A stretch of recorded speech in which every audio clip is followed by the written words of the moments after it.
coming to you live from the media deck of the USS PlayStation booth. Up here is one of the busier areas. We've got people trying out the Vita all over the place.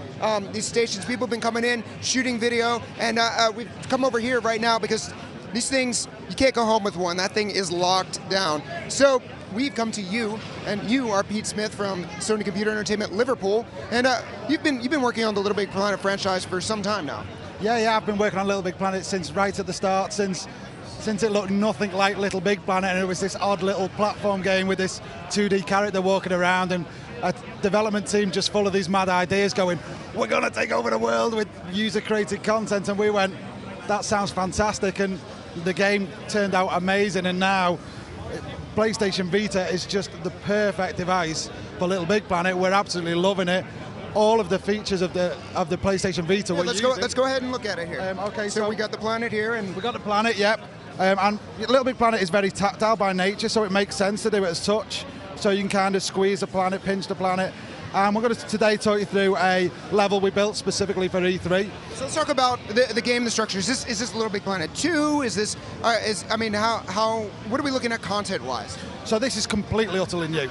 Everything is new. Yeah, we could have took an easy route and done a port, and we said that's not LittleBigPlanet. The story's new, the levels are new, the games are new, but it's also a new approach. We want to play more about standalone pick-up-and-play experiences, which is what you'd want on a portable, as opposed to big epic platform levels, and you'll see some of that today. So I'm going to just use a touch to open the curtains, and everything in this level that you see with this starred material is touchable, so I can move things around. Also, what's really cool... It looks really, really nice. There's the lighting and everything. I mean, you guys, the processing power of the Vita is not having a trouble with LittleBigPlanet, you would say?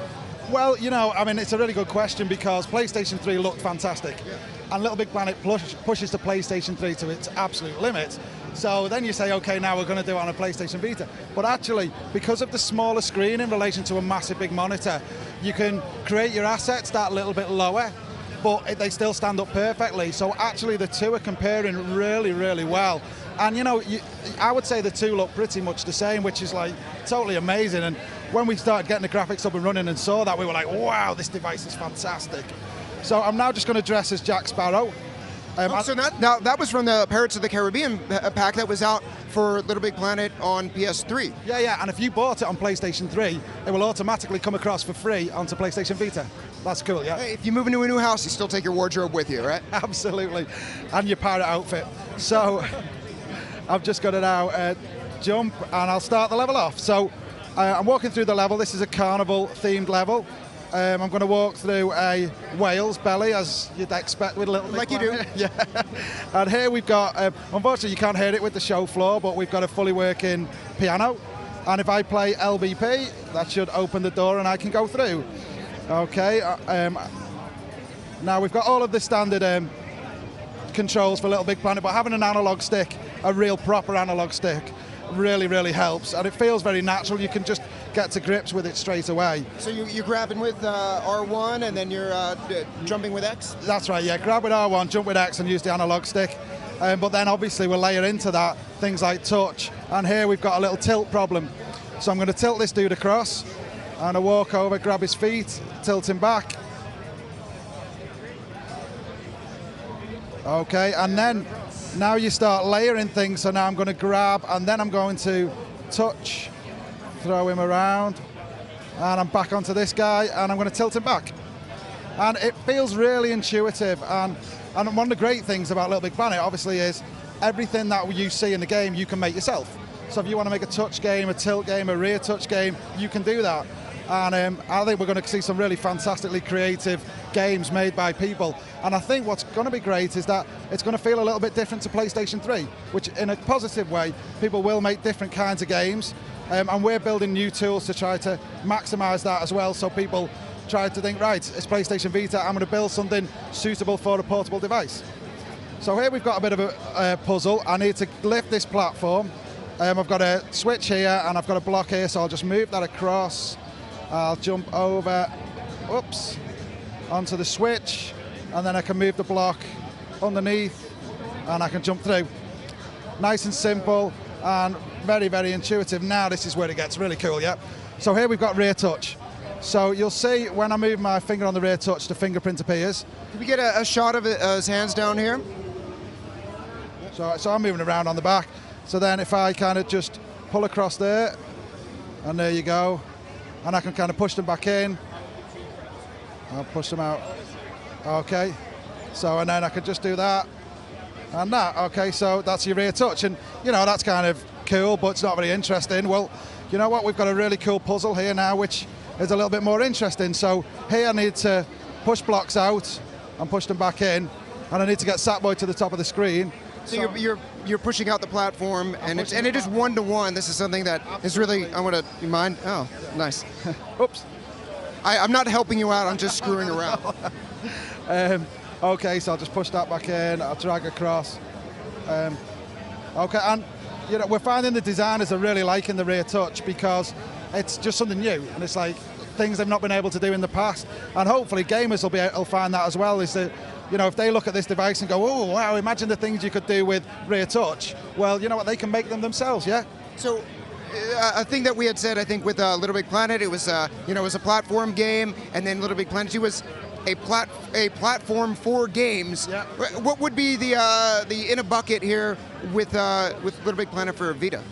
So we're saying with PlayStation 2 we were talking about a handmade arcade. Now we're saying it's a handheld arcade. Yeah, make your own handheld arcade, and we want people making games, more sort of maybe even app store style games. So smaller games, and you don't even have to make games. Yeah, you know, I was talking the other day about with one of the designers about if we did a spirit level app. Yeah, it wouldn't really be an app, but you'd use tilt. You have a ball, it rolls around. Yeah, and you've got a spirit level. Yeah, someone's going to make one of those. I'm probably going to make it myself actually because I think it's a cool idea. So now, one of the things which was really important for PlayStation, the PlayStation 3 version, is the social side of multiplayer. Yeah. So we've got 4-player multiplayer, which is really cool, yeah, and you can do that over Wi-Fi, you can do it over locally, ad hoc. If you've got 4 guys all in the same room, they can play over the internet. But also, what was really fun about PlayStation 3 was people playing all around the same TV.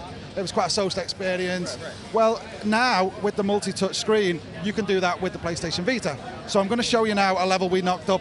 This level was done in 24 hours. Then we polished it up. You all love doing that. And I'll tell you why, because your boss said that the level we did wasn't good enough. And he said, do us a new level. All right, so what do we got? Oh, so like an air hockey game, kind of, yeah? So here we go. So basically you just move left and right. It's so simple. Yeah. Oh, this is great. And it's the first one to 10, but we won't play to 10. We play to 10 if I can't stop a shot. There we go. You could have 2 players, you could have 4 players, but this could be a rear touch game. You could even use an analog stick. We've got one on each end, so you could put each other on an analog stick, or you can use the tilt.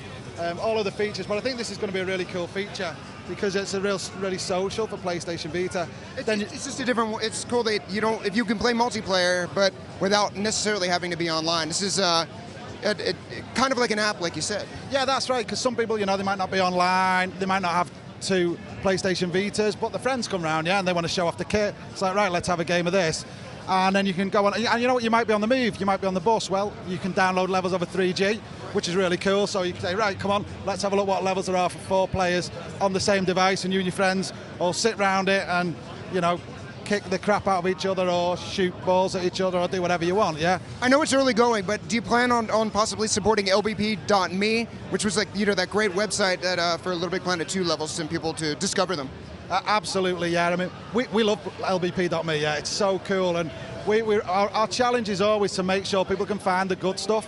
There's over 4 million levels made for PlayStation 3, and it's really important that people can find the good things because there is a lot of them, but there's also a lot of crap as well, yeah, in 4 million levels. So you want to make sure you can... That was my level you're talking about. And mine as well. But you want to be able to make sure you can get to the good stuff, and LBP.me was really good for doing that. You could queue up levels. Well, LBP.me is going to come across the PlayStation Vita, so you can search for levels, maybe at work, well, not our work, yeah, because we would never do that, but, when you're bored during the day and the boss is out, you can look for levels, find some levels, see what your friends have played, see what your friends have recommended, then you can queue up levels, and then when you go home, you can play them, and that's going to come across the PlayStation Vita, because we really want to share the community. We want to, the community, we love our community. And Well, we know you love the community, so why don't we actually bring in a question from the community? Sid, here, ready to get right over here. So we have some questions from Twitter, and let's see what the community has to say. That's right. A lot of questions focusing on that touchscreen and that rear touchpad. Good example here is old Mario's tweet. Will the touchscreen be a required playability feature, or will you be able to use traditional controls? And also, how does the rear touchpad harness for gameplay? Okay, so throughout the game we're going to use touch. Yeah, we think that it's a fantastic feature, and there will be games in there which are touch-based. There'll be games in there which aren't. If we build, say, a side-scrolling shooter, yeah, they work really well with an analog stick and an X button. We're not going to just force touch into things for the sake of it, but there is going to be touch used throughout the game for positive reasons. I think the same goes for rear touch. You know, we'll use rear touch where we think it feels right, and we won't force it in where it doesn't feel right. I got one more here. Rab wants to know how many players will be supported on the Vita version of LittleBigPlanet. Okay, so we've got 4 players. If you exclude the millions of people out there in the community who are all playing it, but I know he means at the same time. But what's really interesting is that when we're playing the game, quite often I'll play the game and someone will come along and I'm struggling with a puzzle and I need to move around some blocks, and then the guy can say, oh, hey, you moved that. So 4 people can play it, but someone else could actually be helping you as well by doing the touch bits for you. So it's 4-player, but maybe with a little bit of addition as well with the touch. And the ability to share, and I'm sure we'll see some people come up with some cool stuff. The thing I like about this the most thing so far is you're not just going to be able to make little different games and platform levels. You really get to unlock the abilities. It's almost like a dev kit for the Vita. So Pete, thanks very much for taking the time. I'm sure other people are actually queuing up here so they can get on to play LittleBigPlanet. I know you got a long, another day and a half of E3, but I wanted to make sure the community got to see this, and thanks very much. Thank you very much.